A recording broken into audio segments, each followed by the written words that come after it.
When I think of childhood MMOs, the two games that pop into my mind more than any other game is either RuneScape or MapleStory. I think everyone has that childhood game that they really reminisce about and are very nostalgic about, and I think both RuneScape and MapleStory attracted a lot of first-time MMO players and really shaped their minds for how they were going to explore the world of MMOs afterwards. In this video, we're going to compare these two great old school MMOs and talk about what each game did better than the other, why they're so memorable, and what eventually happened to them. So let's dive in. Welcome back to TinyBlueGames. My name's of course Csaw or Chris, and today we're talking about two of the biggest MMOs of all time. Now, these games might not still be the biggest MMOs, and they might never have actually been the biggest MMO, but they are certainly really important and big games to talk about when we talk about the genre.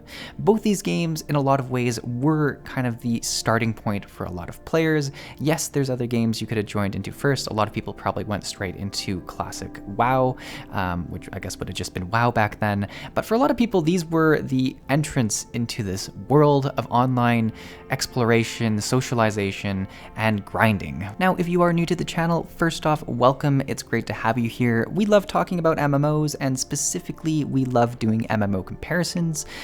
In this video, if you listen to the end, you hear all my opinions, and you have your own thoughts about it, that's great. I'd love to hear them in the comments below, but I'd also love if you did take the survey that's in the comments below and in the description. This survey is just one question. It's which game you thought is the better ultimate childhood MMO, and we will reveal the results later on in a community post, so do subscribe if you want to keep up with the results as well as join in on future videos similar to this. But without further ado, let's jump into the first topic of this video, mainly why were these games so popular when they came out? And there's obviously a lot of different reasons. I mean, there was a lot less competition back then, like there was fewer games on the market. Whenever a new game comes out now, I'm like, okay, there's like 50 other MMOs to compare this to, so it's kind of challenging for something to feel new and fresh, which a lot of these games did feel that way back then. Specifically, if you've never played an MMO before, it's like, holy cow, look at this huge world that's online and ever-changing. It's pretty awesome. But there are some other reasons that I think these games really got some traction. The biggest one, and this really separates it from WoW back in the day, is that you could play these games for free, which is huge as a kid because we got no money. So it was a huge perk for a lot of people playing these games that you could play them for free. Obviously, there was monetization in the games, and they kind of presented in different ways. RuneScape having its optional membership or premium account, and MapleStory having a cash shop that sadly grew more and more pay to win as time went on, but we'll discuss what happened to the games later on in this video. But this was a huge thing for kids in the day. Another reason I think these games were so popular was the actual gameplay itself. Now, MapleStory and RuneScape are very different in certain ways, such as the graphics, such as the actual combat and how the player moves throughout the world, but the actual gameplay itself kind of is similar in certain ways.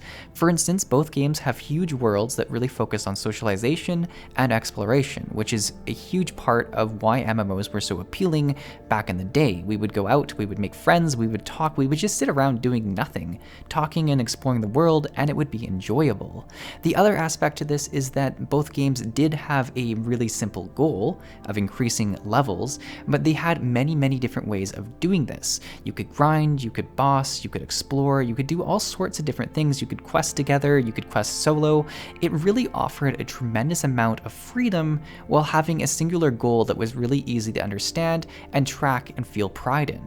Lastly, as both games became more popular, both companies did a really good job of keeping their games updated with constant new content, giving current players things to do, as well as drawing the attention of new players either by marketing campaigns or word of mouth from existing players. Which in turn brings us to the next point of this video: what has happened to both of these games? Now, both games are still playable, but they've gone through some pretty massive changes as time's progressed. We'll look at one game and then we will look at the other game.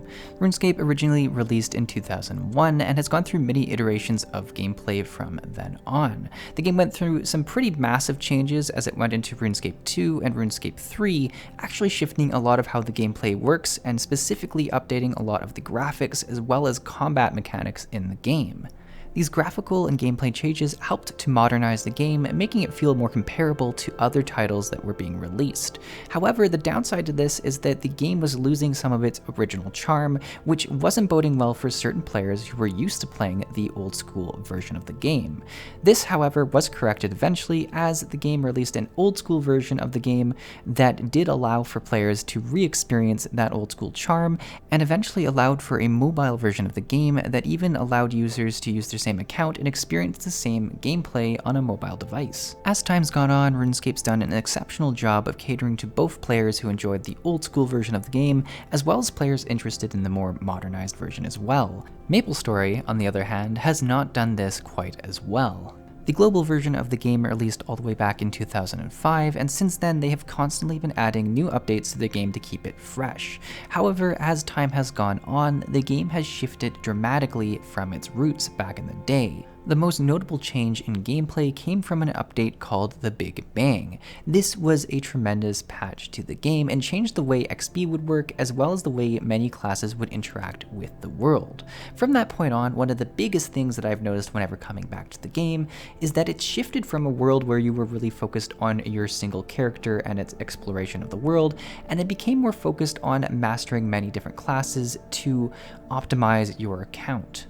In addition to this, as time has gone on, the game has become more and more focused on solo play as opposed to party play. This has started to erode some of the social systems in the game that really encouraged players to make friends and was ultimately one of the driving factors for the original success of the MMO. Similarly to RuneScape, the game has added different iterations of the game, including a mobile version. However, this version does not allow you to play in the same world as your actual account in the PC version, as well as a MapleStory 2 that launched recently but has, however, actually already closed in the global market. As for an old school server, there have been no official discussions of an official old school server at this time. However, many YouTubers such as myself are very excited about the idea and hope that one day it is something that is discussed. In the final section of this video, we are going to take a look at why people are so nostalgic about these two particular MMOs. The first reason is probably the reason I've brought up the most throughout this video. These games were for a lot of people their very first introduction into MMOs, and there is something to be said about that first experience of loading into a world where there's tons of people running around, different things happening every day, and just an entire world for you to explore. It's kind of life-changing in some ways. It opens people up to the idea of a world and worlds that they've never thought existed. Perhaps a less extreme reason is the fact that as a kid, you simply have more time to play games. You have more time to get lost in the game doing kind of pointless things just because they're fun. You don't have a bunch of other things in your life that you're trying to juggle, and you don't have to be super efficient whenever you log on to your favorite game. Another reason that I discussed earlier in this video is simply the fact that there were fewer MMOs on the market back in the day when you first joined these games. When you start a new game today in 2020, there are so many different titles that you could otherwise be playing, and when you step into a new game, you're automatically comparing it to all these other games that you've played. Perhaps this game does something better than another game, or does something worse than this other game, or does something similar to this other game. There are so many comparisons you're making right away that you're not even focusing on the initial gameplay experience. Whereas back in the day, with fewer MMOs, or maybe this being the only one MMO you've ever played, you're just brought into the game and enjoying it before you even start comparing it. One of the biggest nostalgic factors for both of these games for me are the soundtracks. Both games have excellent music, and specifically have certain soundtracks that will bring me right back to a specific memory when I hear them. Notably, both login songs bring back a flood of emotions, even if I'm not at all thinking or playing the game. It's truly amazing how much of an impact music can have on you as a player. Finally, one of the biggest emotional ties for most games are the actual people that we play the games with. Now, for both these games, I have specific people that I have memories with playing these games, and whenever I think of these people, I tend to remember us playing the game and just wasting time. It's sometimes the most simple things you do with people that become the most memorable, and it's those simple interactions that really tie themselves into the enjoyment of the game. Yes, it can be fun to play games by yourself, yes, it can be fun to play them competitively, but often it's just the time you spend messing around with friends that leave an impactful mark on your gameplay experience. For myself, I remember playing both these games with my brother as a young kid. Oftentimes we'd wake up way too early to sneak downstairs, steal one of our parents' laptops, and log into the game to try and get some experience together. And we were terrible at the game. We would die over and over again, we'd get lost, we'd get stuck in places, but it was that bonding experience of trying to learn the game and figure things out that really connected us and fostered a lifelong interest of playing games together. So we've reminisced about both games for quite some time, and it's probably a good point for us to actually discuss which of these two games was the ultimate childhood MMO. Now, there are pros and cons for both of them, and everyone's going to have their own answers to this, and like I said, we will get to sharing our own answers, but from my own perspective, I definitely started with MapleStory, and because of that, I have a lot more childhood MMO memories from it. It was the first MMO I played, and it really lent itself to be that first game that I always feel nostalgic about.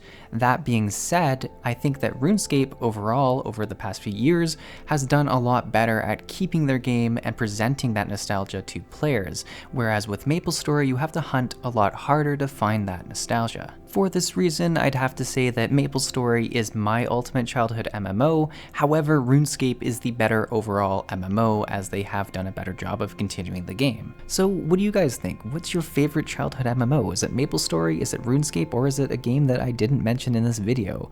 I want to hear your thoughts. Please feel free to share your comments below, and like I said at the start of the video, there should be a link to a very quick one-question survey in the description, or in a pinned comment in the comments below. If you are interested in the results of this survey, or just interested in more MMO content, please consider subscribing to the channel and tossing this video a like. It really does help us grow as a community, and I'd be more than excited to have you along for the ride. But until then guys, thank you for watching this video. I'll see you in the next video.